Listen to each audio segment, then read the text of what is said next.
While hosting a family dinner, my husband's father took my plate and said, "You eat after the men."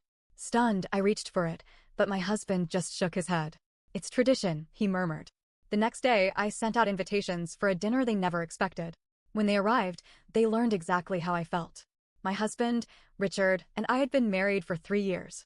I wouldn't say it was a bad marriage, but I'd started noticing little things that didn't sit right with me. He wasn't abusive, he wasn't mean, but there were times when he seemed different around his family. His father, Paul, was one of those old-school, men-run-the-house types. His mother, Carol, was quiet and never challenged him. His brother, Mark, was basically a clone of their father, loud, opinionated, and convinced women should know their place. His brother's wife, Anna, was sweet, but she always looked tense, like she was waiting for someone to tell her to shut up. I didn't grow up like that. My parents raised me to believe that respect goes both ways. That a marriage is a partnership. That a woman doesn't just exist to serve a man. So, while I knew Richard's family had some old-fashioned ideas, I figured as long as he wasn't like them, it didn't matter. I was wrong. It was a regular Saturday. No holiday, no special occasion, just a simple dinner at our house. I had spent the entire day cooking. Not because anyone expected me to, but because I liked to cook. I liked making a home feel warm and welcoming, and honestly, I wanted to impress them. I made roasted chicken, mashed potatoes, collard greens, cornbread, the whole works.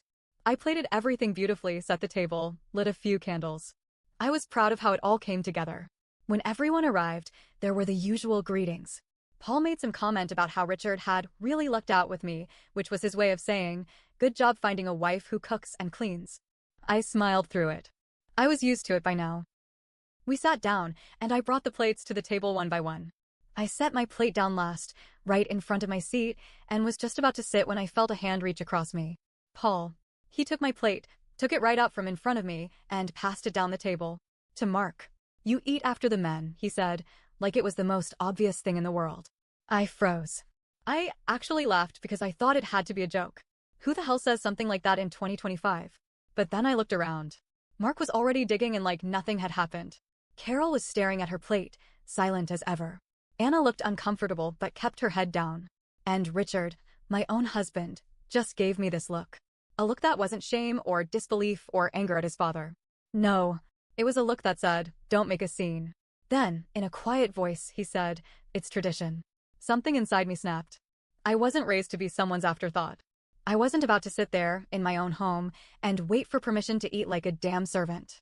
But I knew if I blew up right then and there, I'd just be dismissed as overreacting. So, I did something worse. I said nothing. I sat there, still as stone as they ate. I didn't reach for another plate. I didn't touch the food I had spent hours making. I just sat there waiting. I watched Richard laugh at something Mark said. I watched Paul take second helpings. I watched Carol eat in silence like she had been doing her whole damn life. I let the anger simmer. And I started planning. The next morning, I woke up early and sent out a group text. "Dinner at our place again next Sunday." My treat. Richard looked at me, surprised. "Another dinner? Are you sure? You were pretty quiet last night." I smiled. "I just want to make sure your family knows how much I appreciate them." The following Sunday, I went all out. Prime rib, garlic butter shrimp, scalloped potatoes, homemade bread, roasted asparagus, the best food I had ever made. The kind of meal people remember. The kind of meal that makes your mouth water the second you smell it. By the time they arrived, the house was filled with the scent of roasted garlic and butter. The table was set beautifully. The food was steaming hot. The men sat first, just like last time. They reached for their forks. And that's when I struck. I stood up, walked over, and took their plates right out from under them. One by one. Then I handed them to the women. Carol, Anna, and me. "You eat after the women," I said, keeping my voice as even as Paul's had been the week before. The silence was instant. Paul's jaw tightened. Mark scoffed, shaking his head like I was being ridiculous. Richard blinked at me. "Babe, what are you doing?" I picked up my fork and took a slow, deliberate bite. "It's tradition." Paul pushed back from the table. "We don't do things like this." I chewed, swallowed, smiled. Exactly. Mark was getting red in the face. "This is stupid." "Oh!" I tilted my head. It wasn't stupid last week. Anna, sweet, quiet Anna, let out the smallest snort of laughter. She quickly covered it with a cough, but I caught it. And I could tell that, for the first time, she was really looking at her husband. Carol, for the first time ever, picked up her fork before Paul. She still looked nervous, but she did it. And I took my sweet time eating. The men just sat there, uncomfortable, hungry, and completely powerless. And I wasn't even close to done. When I finished my plate, I leaned back, wiped my mouth, and said, "Since the women cooked, the men can do the dishes." The look on Paul's face? Priceless. Mark actually laughed, thinking I was joking.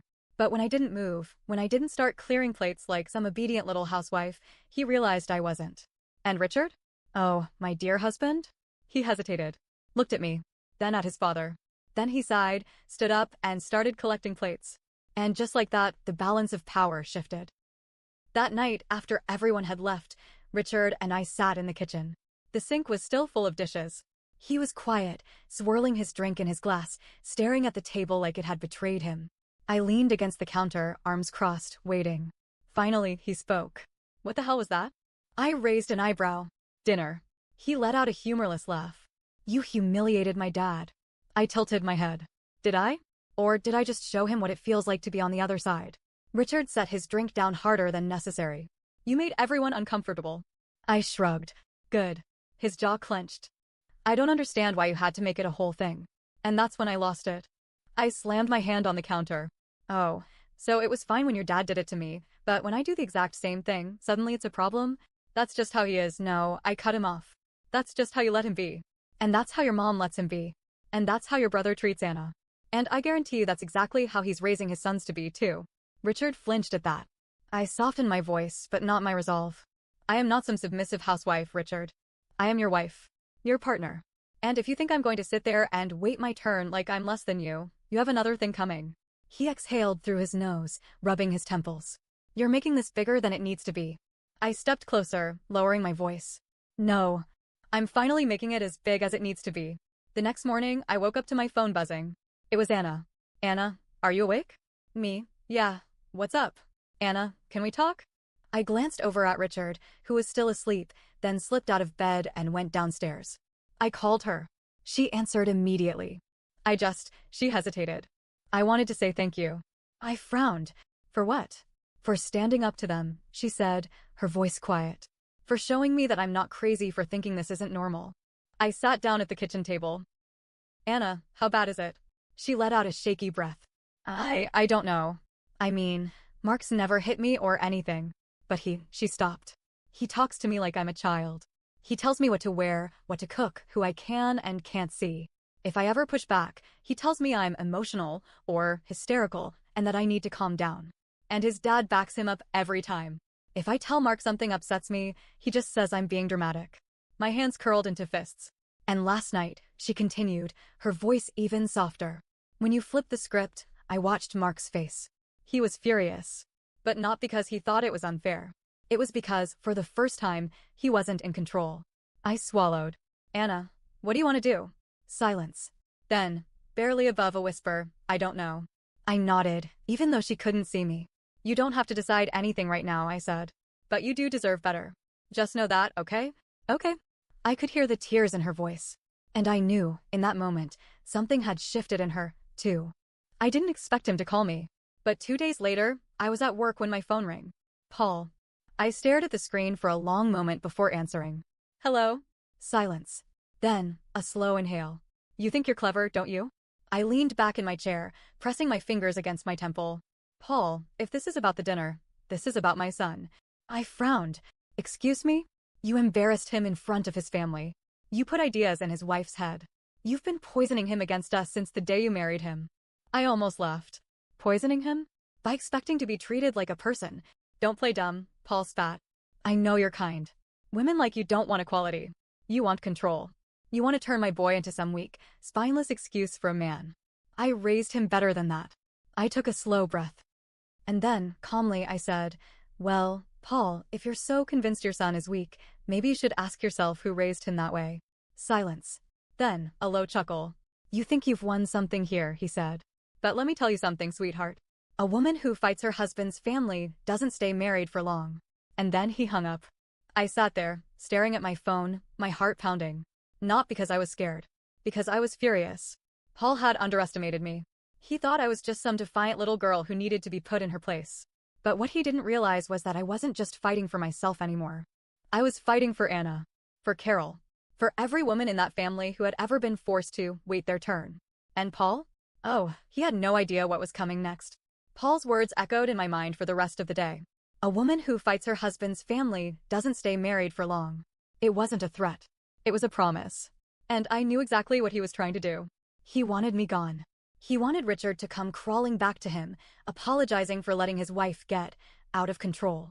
He wanted his son to be just like him, loud, proud, and in charge. But here's the thing, I wasn't going anywhere. Over the next week, I noticed a shift in Richard. At first, he was quiet, walking on eggshells around me.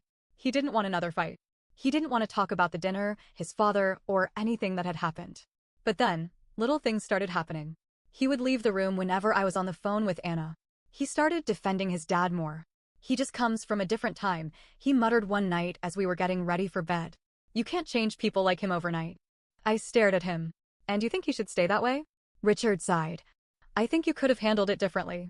I scoffed. Like how? By smiling and nodding while he treats me like an unpaid maid?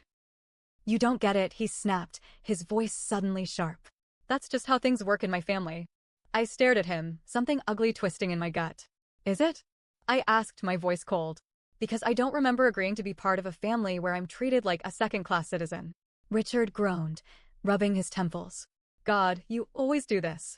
You always have to turn everything into a fight. I laughed, actually laughed. Me? I turned things into a fight? I turned off the bedside lamp and lay down, my back to him. And for the first time since we got married, I wondered if I had misjudged the man lying next to me. 2 days later, Anna called again. Only this time, she wasn't crying. She was furious. I can't do it anymore, she whispered. I can't keep living like this. I sat up straight. Anna, what happened? He found the pamphlets, she said, her voice shaking. What pamphlets? She exhaled. I went to see a lawyer. Just to ask questions, just to see what my options were. But Mark, he must have gone through my purse. He found them last night. Oh, shit. What did he do? I asked, my heart pounding. He freaked out, she said. Started yelling about how I was humiliating him, how I was trying to ruin our family. He grabbed my phone, told me I wasn't leaving him. Ever. My stomach dropped. Did he? I hesitated. Did he hurt you? Silence. Then, in the softest voice, she said, not yet. That was all I needed to hear. I didn't hesitate. Anna, listen to me. You need to leave. Now. I know, she whispered. But I don't know where to go. You come here, I said immediately. Pack a bag, take your car, and get out before he comes home. She hesitated. But what if I don't care? I cut her off. You are not staying in that house one more night. She took a shaky breath. Okay. I hung up and immediately started getting things ready. I pulled out blankets, set up the guest room, and made sure she'd have everything she needed. But right as I was about to call her back to check in, Richard walked in. Hey, he said, dropping his keys on the counter. Who was that? I hesitated. I had never lied to my husband before. But this? This wasn't his business. Just Anna, I said, keeping my voice casual. Richard narrowed his eyes. What's going on with her? I shrugged. Just girl talk. He stared at me for a long moment before nodding. And I felt my stomach churn because I knew. Something had shifted between us. And I had no idea if we'd ever come back from it. Anna showed up 3 hours later. Her hands were shaking as she pulled her suitcase through the door. Her eyes were red from crying. I pulled her into a hug. You're safe now, I whispered. She nodded against my shoulder. I don't know what I'm going to do. We'll figure it out, I promised. I helped her settle in, making sure she had everything she needed. She didn't eat much that night, just picked at her food, staring at nothing. But then, right as we were about to go to bed, her phone rang. She looked at the screen.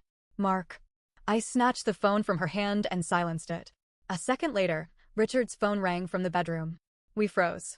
Then, voices. From outside. Anna turned pale. No. No. I peeked through the blinds. Mark was standing in our driveway. And he wasn't alone. Paul was with him. I felt ice crawl up my spine. They knew. And they weren't leaving without a fight. Mark and Paul stood in my driveway, silhouetted by the porch light. Anna was shaking beside me, gripping the fabric of her shirt like it was the only thing keeping her grounded. Her phone buzzed again. Another call from Mark. Then a text. Mark, come out. Now. I took a deep breath and turned to her. You don't have to do this. You don't owe them anything. She swallowed hard. If I don't go out there, he'll just keep coming. That's when Richard stepped into the room, still holding his ringing phone. He took one look at Anna, then at me. His face twisted with realization. You knew, he said, voice low. I didn't answer. He scoffed, shaking his head. Jesus Christ. You went behind my back. You didn't even tell me. I clenched my jaw. Because I knew you'd try to stop me. Richard's nostrils flared. Mark is my brother. You don't think I should have had a say in this? Your brother is scaring his wife so badly that she had to run in the middle of the night, I snapped. Do you really think I give a damn about how that makes you feel? He didn't respond. Because we both knew the answer. Another knock. Harder this time. Anna, Mark's voice came through the door, his tone eerily calm. Come outside, babe. Let's talk. Anna shrank back, shaking her head. Paul was next. You're embarrassing yourself, girl. And you're embarrassing our family. You don't just walk out of a marriage. I felt a new wave of rage rise up. I turned to Richard. Are you going to let them do this? Right here? In our house? Richard looked torn. Then, without a word, he went to the door. I stiffened. Richard, he opened it. Mark and Paul stepped inside like they owned the place. Anna flinched as Mark walked toward her. You're being crazy, he said, his voice almost soft. Come home. Let's talk like adults. But I saw the way his fingers twitched at his sides. The way his eyes darted to Paul for approval. He wasn't here to talk. He was here to win. Anna shook her head. No, Mark's face hardened. No. Her voice wavered, but she didn't back down. I'm not coming back with you. Mark exhaled through his nose, like he was trying to keep himself in check. Then he turned to Richard. Tell her she's being ridiculous. Richard didn't say anything. Paul took over. He turned his glare on me. You did this. I crossed my arms. Damn right I did. His eyes darkened. You are ruining this family. I let out a cold laugh. No, Paul. I'm just exposing what's already broken. He stepped closer, his presence towering, meant to intimidate. But I didn't move. You have no idea what you've started, he said, voice low. And that's when I snapped. I looked him dead in the eye. I started nothing. You did. The day you taught your sons that their wives were beneath them. The day you told your daughter-in-law that she had no right to leave. The day you raised your son to think control was the same as love. Paul's jaw clenched. His fists balled. And then, Anna spoke. I'm filing for divorce. The words dropped like a bomb. Mark turned to her, stunned. You don't mean that. Her lips trembled, but her voice was steady. I do. Paul stepped forward, voice dangerously low. No woman in this family gets divorced. Anna lifted her chin. Then I guess I'm not part of this family anymore. And just like that, the power shifted. Paul couldn't believe it. His control, his legacy, was slipping through his fingers. Mark looked like he had been punched in the gut. And Richard? Richard looked like he was realizing, for the first time, that maybe, just maybe, his father wasn't the man he thought he was. Then Paul did something that shocked everyone. He turned to Richard and said, Get in the car. Richard blinked. What? Paul's face was red with fury. I will not let this woman poison you. We are leaving. My stomach turned to ice. Paul wasn't just trying to control Anna. He was trying to take Richard with him. And Richard. Richard hesitated. For one terrifying moment, I saw it. The pull. The years of conditioning. The need to be a good son. And I thought, oh God. He's going to go. But then I'm not leaving. Paul's face froze. Mark looked just as shocked as I felt. Richard squared his shoulders. You heard me, Dad. I'm not going. Paul's eyes burned into him. Don't be stupid, boy. You walk away from us and you're done. No coming back. Richard took a slow breath. Then, he looked at me. And he said, I'm staying with my wife. Paul stormed out. Mark was too stunned to say anything. He just gave Anna one last look. One full of anger, betrayal, before following his father. The door slammed behind them. And then, it was quiet. Anna was crying. But for the first time, I didn't think it was from fear. I turned to Richard. Are you okay? I asked. He let out a deep, shuddering breath. I don't know. And I understood. He had lost something tonight. A father. A brother. But maybe he had gained something too. Anna filed for divorce. She moved into her own place, got a job, started therapy. And for the first time in years, she smiled without fear. Carol, shockingly, left Paul. She packed a bag and disappeared one night. When she finally reached out, it was from a small apartment 3 towns over. She was starting over. And Richard? Richard struggled. There were nights where he almost called his dad, where the weight of undoing years of conditioning nearly crushed him. But he chose me. He chose us. One night, months later, he sat beside me and whispered, I see it now. I didn't ask what he meant. Because I already knew. And in that moment, I realized, this wasn't just my victory. It was ours. And we were finally free.